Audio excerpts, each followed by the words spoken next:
Good evening. I'm Jason Liosatos. This is Outside the Box. Got a great guest on tonight. One of my favourite guests, Marcus Papadopoulos, publisher and editor of politicsfirst.org.uk. Very, very happy to have Marcus on again, especially what's happening in the Middle East, particularly in Syria, obviously.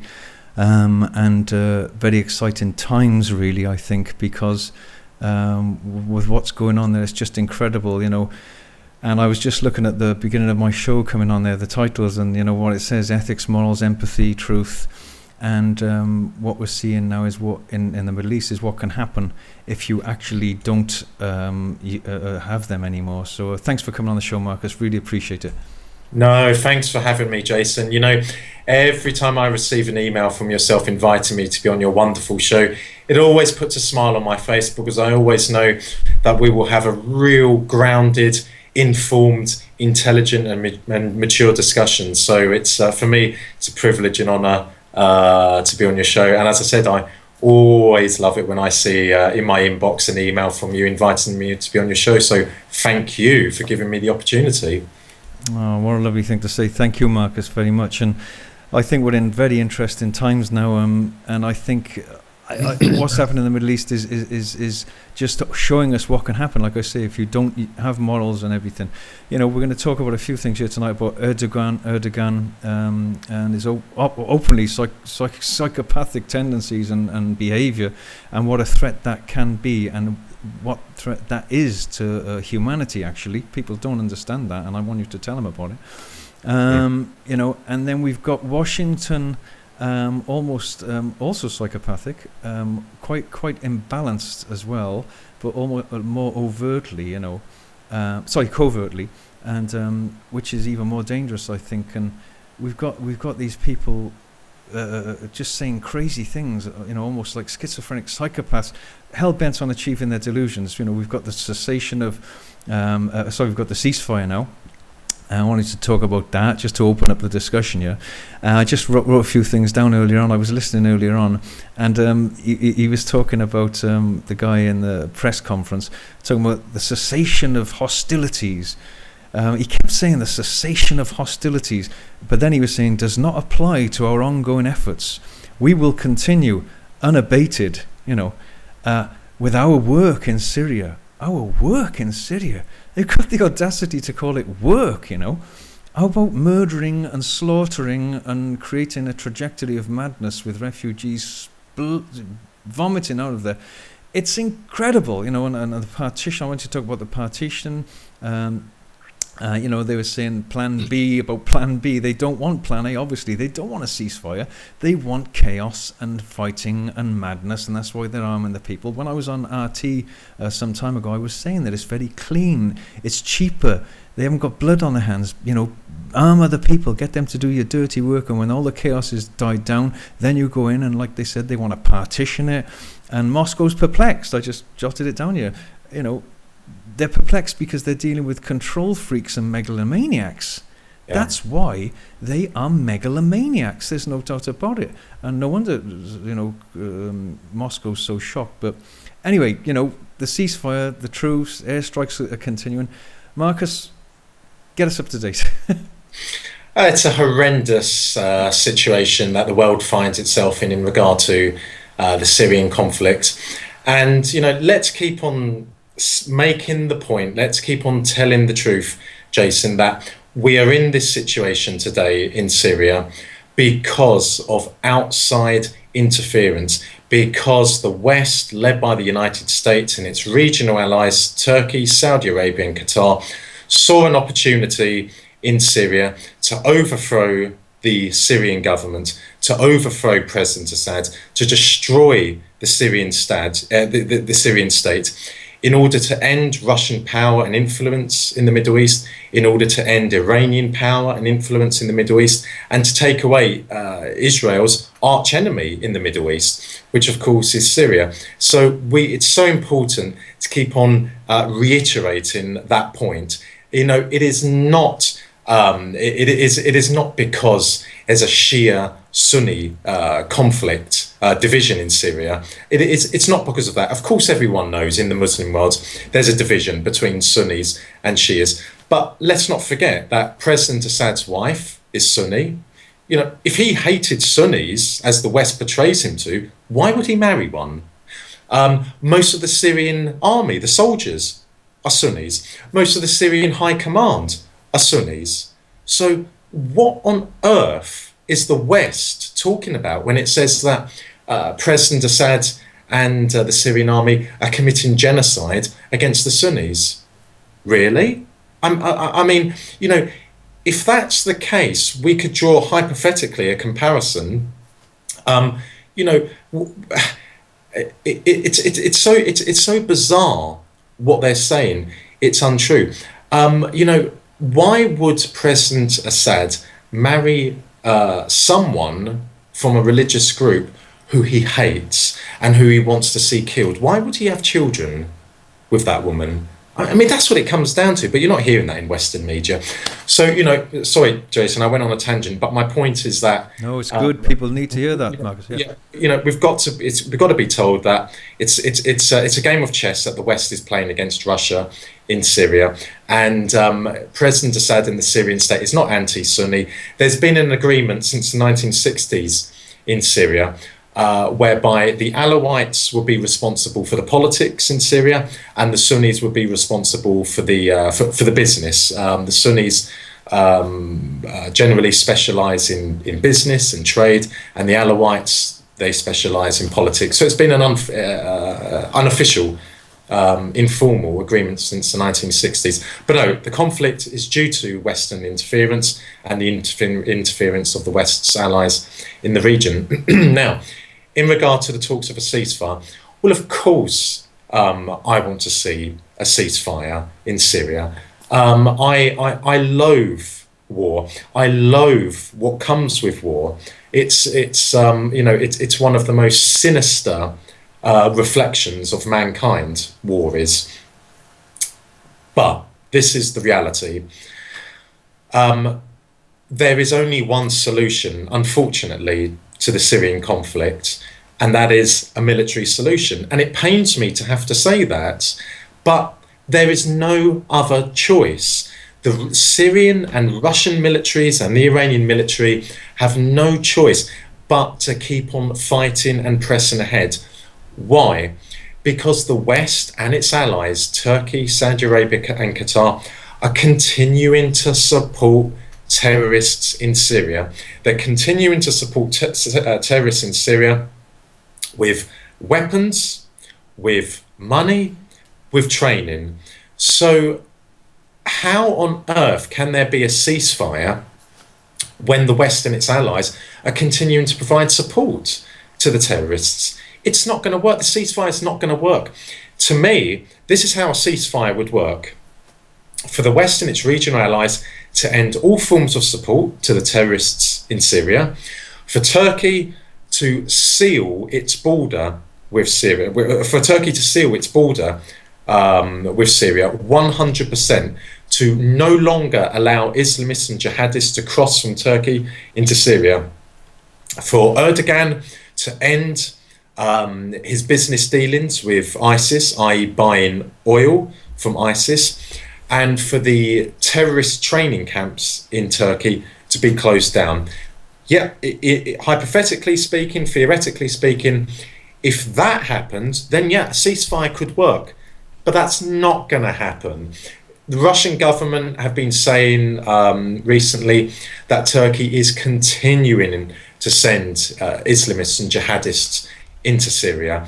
And only this week, we had the British government express concern and worry about how the Kurds, the YPG, are coordinating their war against terrorists with the Syrian military and the Russian military. Now, what does that say about the British government's stance on the conflict in Syria? The British government is concerned that the Kurds are fighting alongside, that the Kurds are coordinating their actions with the Syrian military and the Russian military. Why shouldn't they? Why shouldn't they not do that? You know, the Kurds, they want to liberate territories where the Kurds live in Syria. They don't want ISIS there. They don't want al-Nusra there. They don't want other Islamist groups there, for example, the Free Syrian Army. And the Kurds are secular. The Syrian military is secular, and of course, and multicultural. Why shouldn't they fight together? And they are all Syrians. Remember, Syria, being Syrian, is a nationality. It's not an ethnicity. It's a nationality. That's their country. They want to liberate it. What's it got to do with Britain?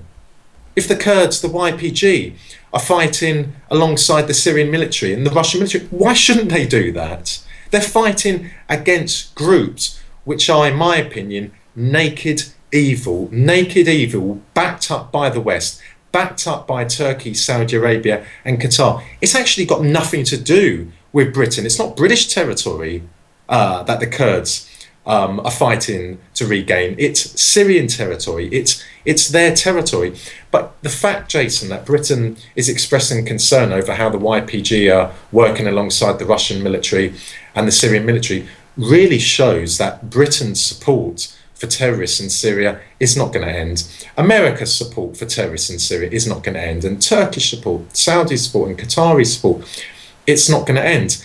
So while, of course, I would welcome a ceasefire, I'd welcome a ceasefire this very hour in Syria, the reality is that if a ceasefire does come into effect, it's not going to be lasting because there are outside players who are still helping the terrorists in Syria. And on that note, there has to be a war. The war has to continue because Syria has to be liberated from the yoke, from the repugnancy of Islamist terrorism. And so on that note, I don't want to come over as someone who favours war. I don't. Washington and London do, but I don't. I just see the reality of it, that there's a war that has to be fought because there are terrorists in Syria and these terrorists are receiving outside help. And the only way they will be defeated is for them to be destroyed on the battlefields. I know that sounds harsh, but that's the reality. And who am I to lecture a Syrian about not continuing the war against terrorism? It's not me and my family and my friends that are being killed on a daily basis. So a military solution is the only solution to the conflict in Syria, only because the West and its regional allies will not stop supporting and arming terrorists in Syria. Well, bravo. That's fantastic. That's very, very well put, Marcus. My gosh. No, you see reality. That's what it is. And most people won't speak about reality. That's why I'd like to have you on the show. It's too shocking. It's like, oh God, don't talk about that. That's the truth, Mm. And the truth has got a perfume to it, and people want to know the truth now. And like you said, I forgot the word you just used to describe what was happening there. I wish I should have written it down, about the madness. It's like a cancer, but the West is such a big part of that. They talked about the terrorists and lunatics and what they're doing, but the Washington and UK and France. Just as bad. I've often said this. What's the difference between blowing yourself up in a bus shelter and killing 20 people, or dropping a bomb from a drone and killing 200 people in a wedding party? Kill them just in case there's someone guilty there. So it's very, very enlightening what you said. Well, the only difference, Jason, sorry to interrupt you, but the only difference is that the people who are ordering planes to drop bombs on wedding parties, they wear suits. And they're ever so well spoken, and of course they speak English as well. And so for many people, for example in Britain, they don't see beyond the exterior. Who can't put on a suit?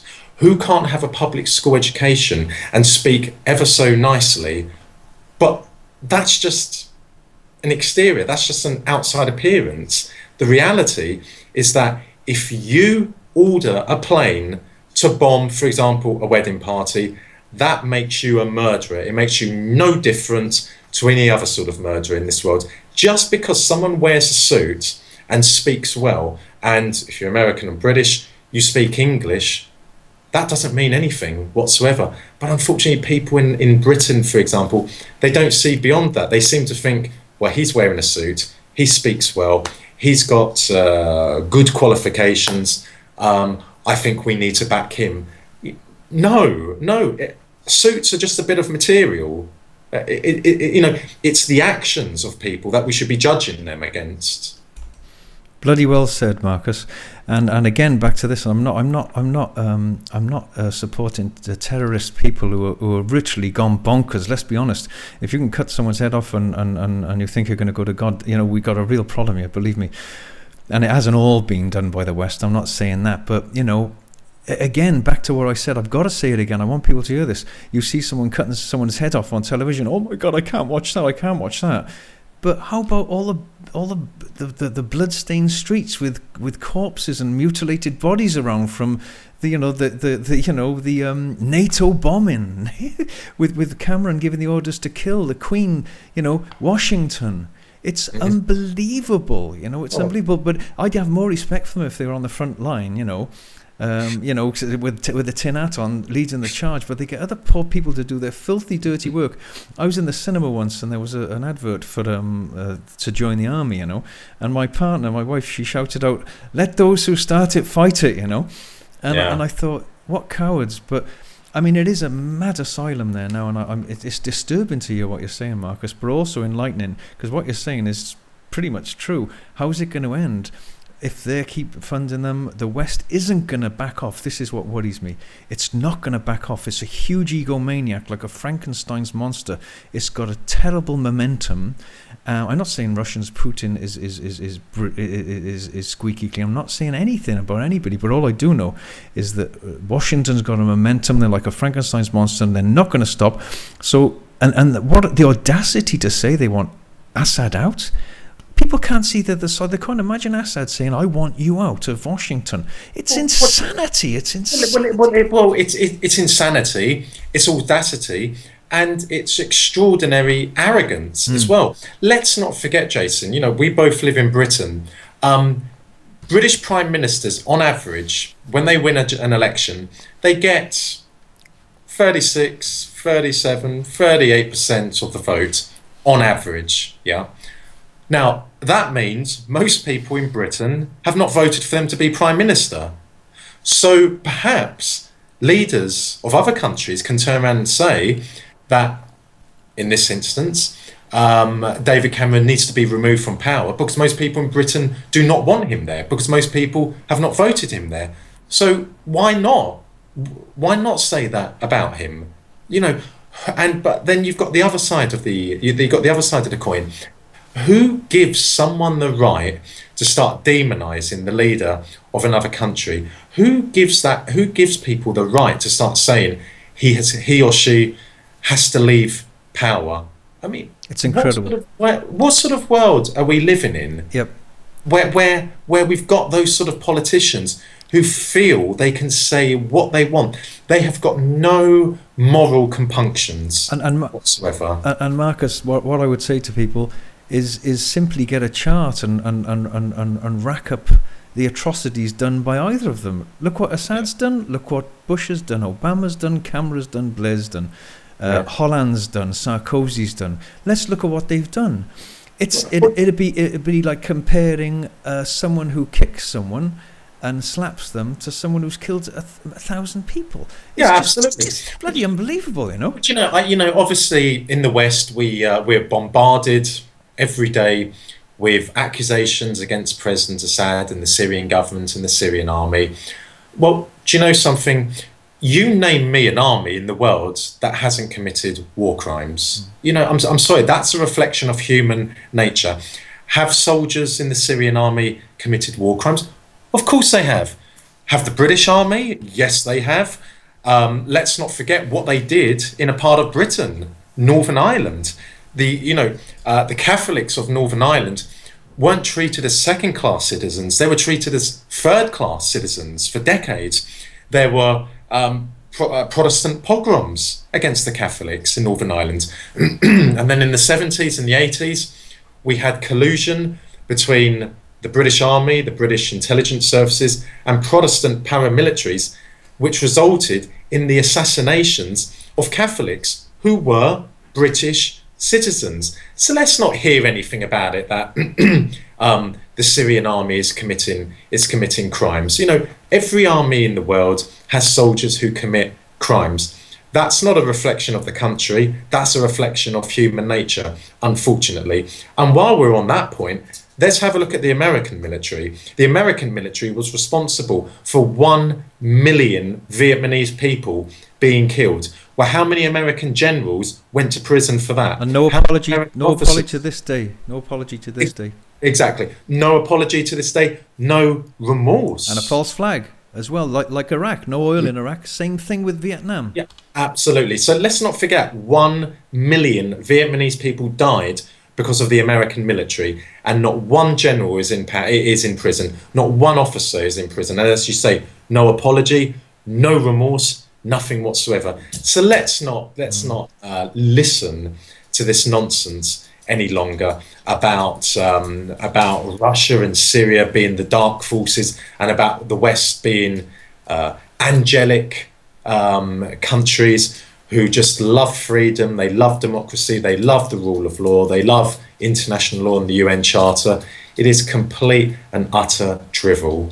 Well said, Marcus. I've got an art gallery and I have people coming in discussing things, and I'm always shocked at people when they start Putin bashing. It's like, yeah, but Putin is the greatest threat. What's Putin done in comparison to Washington and the West? I tell you, the greatest sin that President Putin has committed in the eyes of the West is restoring much of Russia's lost superpower status. That's the greatest sin that President Putin has committed for the Americans and for the British. And remember, during the 1990s, when Russia had, without a doubt, its worst leader in its history in power, Boris Yeltsin, the Americans and the British were very happy to see Yeltsin there, because Yeltsin nearly destroyed Russia through his pro-Western policies, and he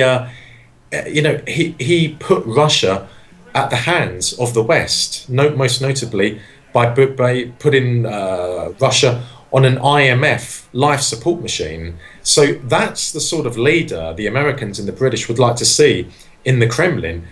Someone that's going to make Russia subservient to the West. Well, that was a one-off, what happened in the 1990s with Yeltsin, and that's not going to happen. It's over. It's history. And President Putin is extremely successful with what he's done in Russia. He's extremely popular with the Russian people. And all I've got to say to these American and British politicians that are criticizing the Kremlin, criticizing President Putin, why don't you take a flight to Moscow and say that to the ordinary Muscovite? Why don't they fly to St. Petersburg and say that to the ordinary person in St. Petersburg? See what the response will be. Oh, well said. Any megalomaniac needs an enemy, Marcus, to remind them who they are, you see. Otherwise, they don't know who they are without fighting people. It's like a bully in a schoolyard. They need to pick on everybody. And even, like I've said many times, bomb them just in case. Or they might get a gun, so I'll shoot them just in case. Or that kid might get bigger, I'll get him just in case. I'll beat him up. You know, it's insanity. It's like but I'm delighted at the moment, because I've been talking about this for a long time, as I know you have. And at last, people are thinking, well, actually, you know what? They are madmen. They are lunatics. But the most dangerous thing about that, we'll come on to Erdogan in a minute, and Saudi, for God's sake. But when you've got people like that, it's okay if they haven't got big, powerful bombs and rockets and responsibilities, but you put people like that in a position of responsibility, and you could be in big trouble. I tell you what, I just want to do quickly, Marcus. I'm just going to flash this thing up. It's called The Tangled Web in the Fight for Syria's Future. It's a little chart. It'll just go quiet. I just want the readers, the listeners, just have a quick look at it. Hang on a second. It just shows the multi-nuanced, multifaceted madness. It's got around the edge, it's got all the Free Syrian Army, Assad, Washington, this, that, and it's got lines. You've seen this, I know you have, Marcus, go into all the different things, and then a chart on the side saying what it's for and what they're doing, and it just shows the lunacy. Let me just quickly flash this up.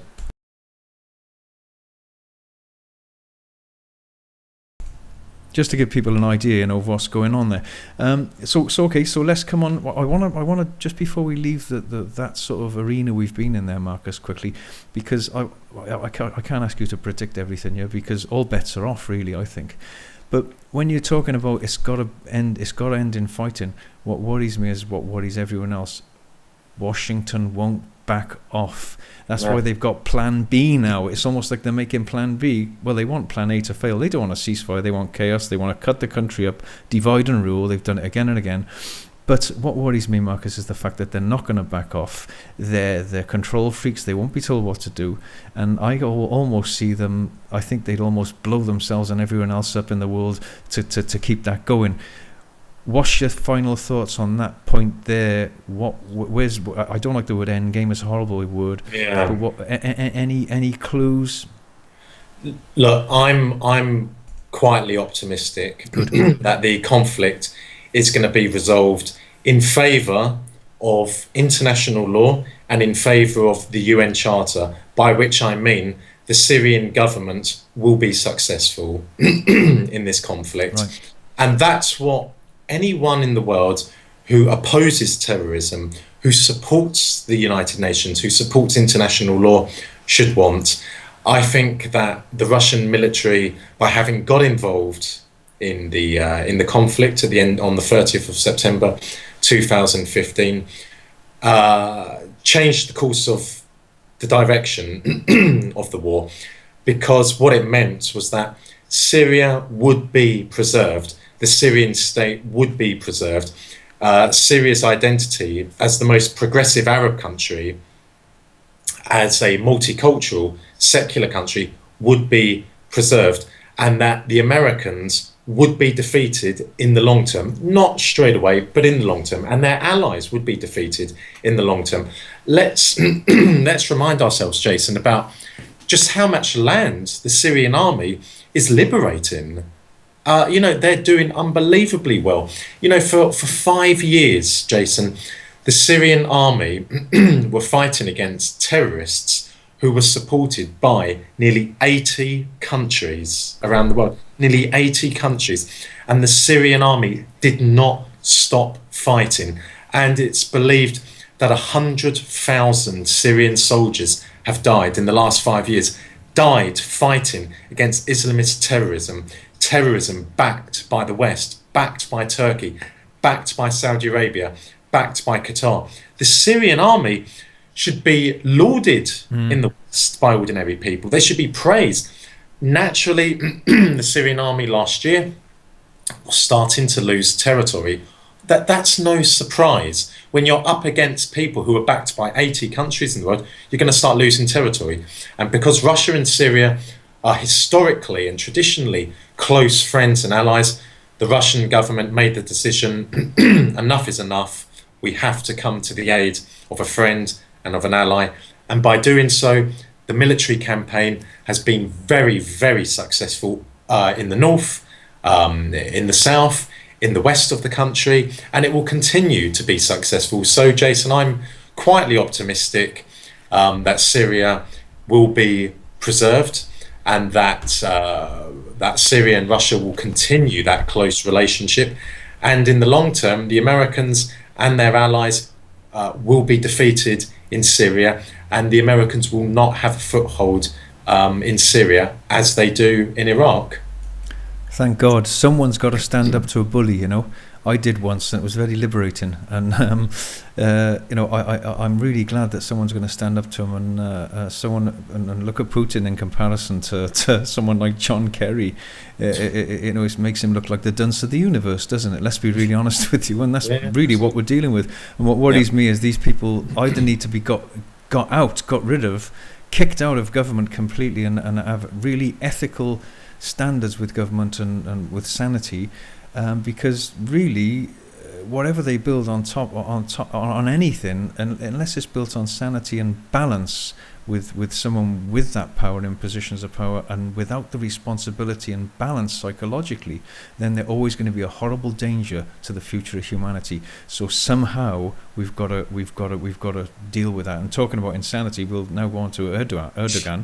Well, I heard you talking on I don't know if it was with Peter Lavelle or on RT the other day about on RT about Erdogan, and one of the rare voices. That's why I like you coming on the show to talk candidly about the open insanity of the man. And I just read the other day about a lady who was she was whatever, she was a journalist or something, telling the truth over there about that he was funding ISIS soldiers. They were going out to Iraq and coming back, slaughtering people, coming back in ambulances, and this lady, of course, got killed.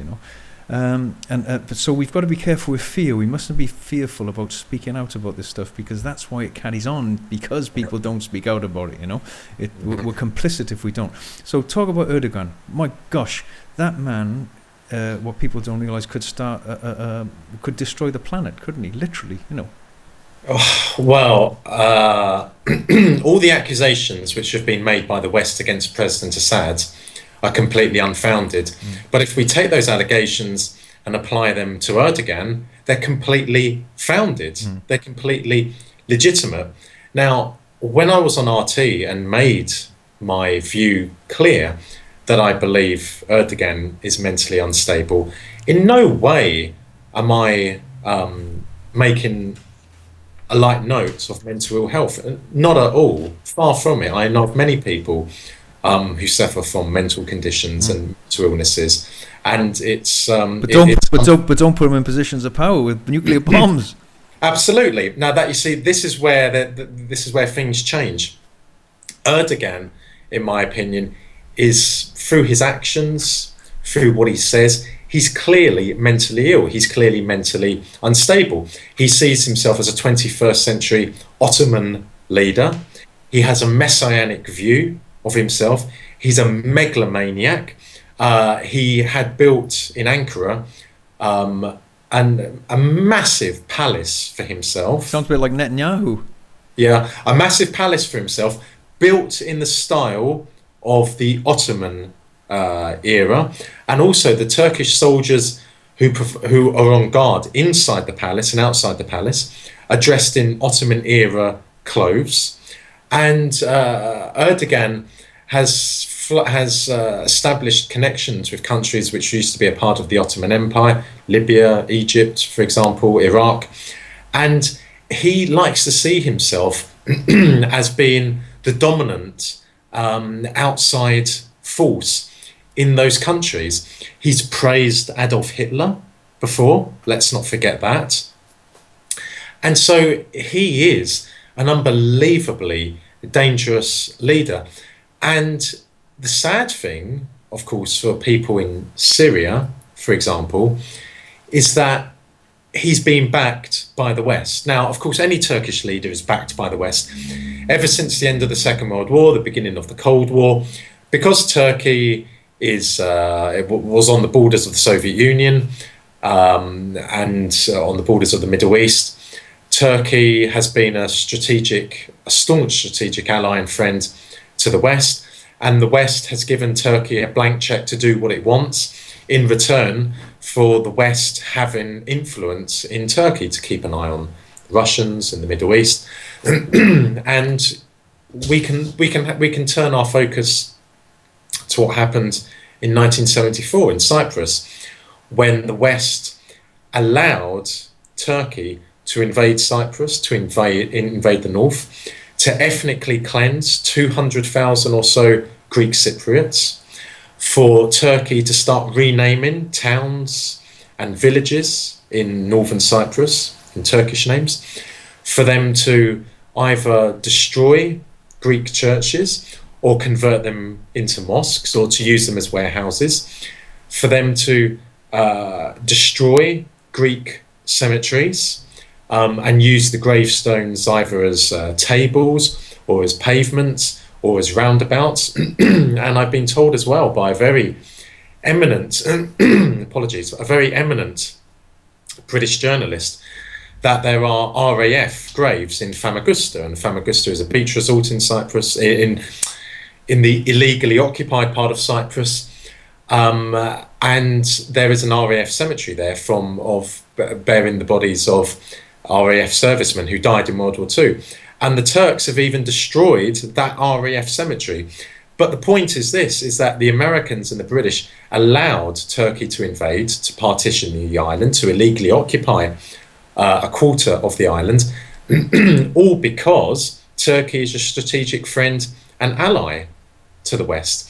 And, you know, the so-called Turkish Republic of Northern Cyprus, which is not recognized by any country in the world apart from Turkey, has an office on Bedford Square in central London. Now, what does that say about how duplicitous Britain's policy is towards Cyprus? Britain knows it can't recognise the Turkish Republic of Northern Cyprus because it doesn't have any legal basis. But the British, being extremely supportive of the Turks, have given them have given this so-called Turkish Republic of Northern Cyprus an unofficial embassy in central London on Bedford Square, and it's got the Turkish Cypriot flag flying from outside of it. So that shows the closeness between the West and Turkey. And Erdogan is receiving a blank check, as his predecessors have, from the West, and he is using it to great destruction for the Syrian people. His forces, the Turkish army, are shelling the YPG, the Kurds, because they are advancing in Syria and they are defeating on the battlefield Turkey's allies and friends, ISIS and al-Nusra. And the Turks are shelling the YPG. Is there any condemnation from the Americans or the British of that? No, there isn't. And so Erdogan is fortunate because he has the backing of the West. If the West overnight, hypothetically speaking, said to Erdogan, close the border with Syria, no more support for terrorists, stop shelling the Syrian army, stop shelling the YPG, he wouldn't like it, but he knows no America, no Turkey, no American support, no Erdogan power base.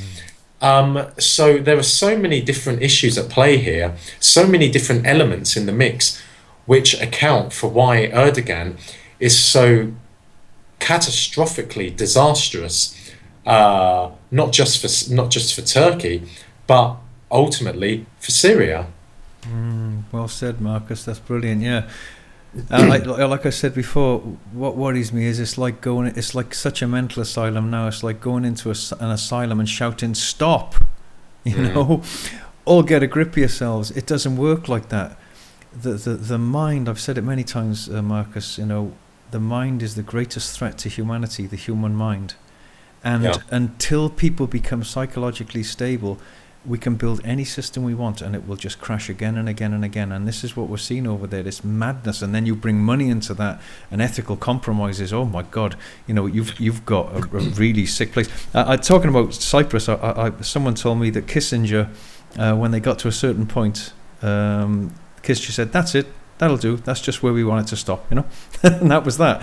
Whether it's true or not, I don't know. But someone. Well, do you know, that's really interesting that you bring up Kissinger in the context of Cyprus, because if you read the memoirs of Andrei Gromyko, the legendary Soviet foreign minister who was foreign minister of the Soviet Union for something like 25 years, and he'd been a Soviet statesman for 50 years. If you turn to the part in which he talks about Cyprus, he recalls a discussion he had with Kissinger, and he said to Kissinger, "What do the Americans want in Cyprus?" This was about a year or 2 years before the Turkish invasion. Kissinger replied to Gromyko's question by saying, "We Washington would like to see a Turkish part and a Greek part."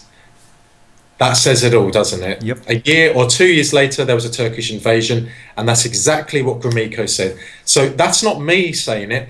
Anyone who is watching this discussion and who would like that to be confirmed, get a copy of the memoirs of Andrei Gromyko and have a look in the section where he talks about Cyprus and he recalls his discussion with Kissinger. And Kissinger made it very clear the United States would like to see a Turkish part and a Greek part. Well, apparently it was true. Like you say, get people to check it out. But Yeah. I was there interviewing people with Patrick Henningsen the day the bank opened again in Nicosia. We had some great conversations with Greek people in outside coffee shops and that, and quite amazing people actually. But yeah, that's it. It's the problem, reaction, solution thing. It's very easy when you're looking down on the chessboard and you supposedly have got all the power. You do this here, you shuffle that around there. But like in the Middle East, I'm not sure if they really bargain for Putin.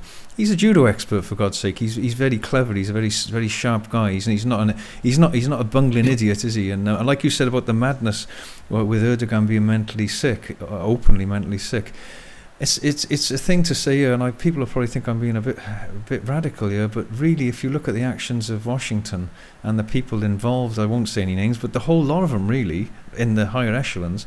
And also with the behaviour of our country and France, you would have to say, a psychologist would have to say that they were mentally ill. There's no doubt about it. So we've got mentally ill people at the helm of humanity's ship. And, how do you think that can be changed, Marcus? It's a bit of a big question for you. Oh, how can we change that? That's a $64,000 question, isn't it? How can we change that? Well, do you know something, Jason? Nothing is impossible. Right.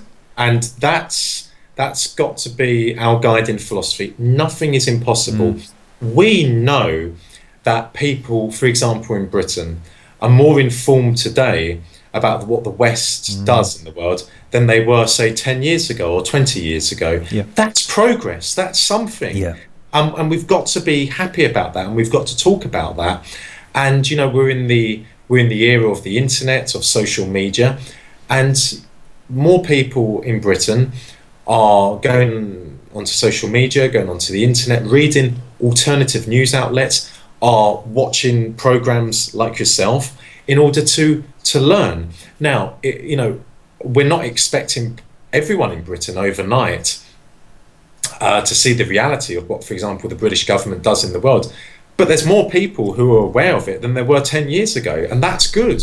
That's really good. Yeah. So I think, Jason, that everyone who is enlightened, who sees the reality of the world, needs to keep on plugging away in an intelligent, professional, respectful manner. And when we make claims, we always have to back them up. They've always got to be corroborated. And that is how we will get more people on board, more people to be enlightened, and more people ultimately to say to a politician in Britain, for example, no, I don't believe what you're saying, and I don't believe what you're saying for reasons X, Y, and Z. That's what we've got to keep on doing. We've got to keep working away. Before slavery was abolished, for hundreds of years there have been people campaigning, and they would have been in the minority, and they would have been denigrated for all sorts of reasons by the establishment at that time, but they kept to their principles, and they kept on working away, and what happened eventually? Slavery was abolished. Who would have thought slavery would be abolished? If you have a look in England and Wales, 11 years ago, hunting with hounds was abolished, which was a wonderful thing, absolutely wonderful, a disgusting behaviour of a tiny minority of people in England and Wales. But 100, 200 years ago, who would have thought that hunting with hounds would have been abolished? I mean, very few people would have thought that. But it was the moral argument was always with the people who opposed hunting with hounds. And if the moral argument is on your side, eventually you will win, providing you remain determined, you remain enthusiastic, and you conduct yourself in an intelligent and professional and respectful manner. So we've got to look to the past, Jason, for inspiration. Nothing is impossible, and we've got to keep on working away. And the likes of yourself have got to keep on doing these wonderful programs, informing not just people in Britain but in the world as well, because your program is on YouTube. And I do believe that eventually we will get to a state where there will be a very significant amount of people in Britain who will be aware of what the British government and the American government does abroad, and how criminal and murderous their policies are. Bravo, Marcus. And as I keep saying to people, we're complicit. People say to me, oh, I can't face the truth, I can't face negativity. I say, but actually it makes you realise why you didn't feel quite right all along. It was like, yeah, of course I didn't feel right being dragged into these wars. Of course I didn't feel right doing that. And and I got to say to people, you're complicit if you don't look at this information of truth. And those people would be some of the first ones to voice concern about terrorists. Rightly so. But if they're going to voice concern about terrorists like you do, like I do, well, they've got to ask themselves, how has this terrorist threat emerged? Who's responsible for this? Of course, there are Muslim extremists out there. Yeah. Everyone knows that, and it is a big threat. Yeah. However, they would be nothing in the world if it wasn't for the support that the West gives them. How did Al Qaeda emerge? Because the Americans were funding the Mujahideen, including Bin Laden, in the 1980s against the Soviet army. It was a short-term, reckless policy. But that's how Al Qaeda was born. And so if people are concerned about the threats from Islamist terrorism to London, rightly so, and that is 100% a legitimate concern. But it can't end there. They've got to ask, okay, how has this threat come about? And if they want to know how the threat has come about, then they've got to start having a look at British foreign policy in North Africa and the Middle East. Well said, Marcus. And as to round it off with what we've run out of time as usual, what we said earlier on when I spoke to you, about that, and almost like the worse it gets, the better people get, thank goodness. And it's almost like it's like a smelling salts. The worse it gets, it's like smelling salts. And thanks to people like you, you are the part of the smelling salts. Thanks for your compliments about the show, but it wouldn't be anything without you. And thank goodness there's people like you out there administering the smelling salts to people now in bucket loads, And it's like, whoa, that's the truth. And there's an ethical barometer and in people, placed in people for a reason, by nature, if you like. And it tells you what's right and wrong. And if that ethical barometer and alarm bell was in its pristine form in most people, we wouldn't even need an army, wouldn't even need police. Can you imagine a utopia like that? Well, I'm working for a utopia like that. I want to see that happen. Yeah. Well, I appreciate your very kind words about myself. But, Jason, I wouldn't be having this discussion now if you had not come up with the idea to set up your own channel on the internet. So we've got to work together. As I said, people wouldn't be listening to this discussion now if it wasn't for you. So kudos to yourself as well. You're playing as big a role as anyone else when it comes to informing the people of Britain and the wider world about the reality of Western foreign policy and who the West is friends with in this world. Well said, Marcus. And just to put my last little two-penneth in, and as we discussed earlier on, is that we are the midwives of the future, people here now on the planet living now. You can't blame anyone else. We're the people who've got to change things now for the future of people who haven't even been born yet. It's a big responsibility and we've got to do it, and that's it. Agreed. 100% I concur. Thanks, Marcus, and thanks for coming on the show and being with me again. It's been a great show with you. I'm sure we'll speak again. Thank you for all the fantastic work you're doing. Thank you for everything, and keep up the fantastic work. Go to Politics First magazine. Look at what Marcus has achieved there, editor and publisher. Amazing. Great information as it comes off the press. And of course, read my book as well, The Emergency Transformation of Human Beings, which talks a lot about Syria and it's pretty predictable, as we said earlier on, Marcus. So thanks for joining me, Marcus, and just say a final goodbye to everyone. Well, privilege and honour, Jason, to be on your show, and thank you for everyone who have taken the time to listen to this discussion and watch this discussion, and take from it what you want and spread the word.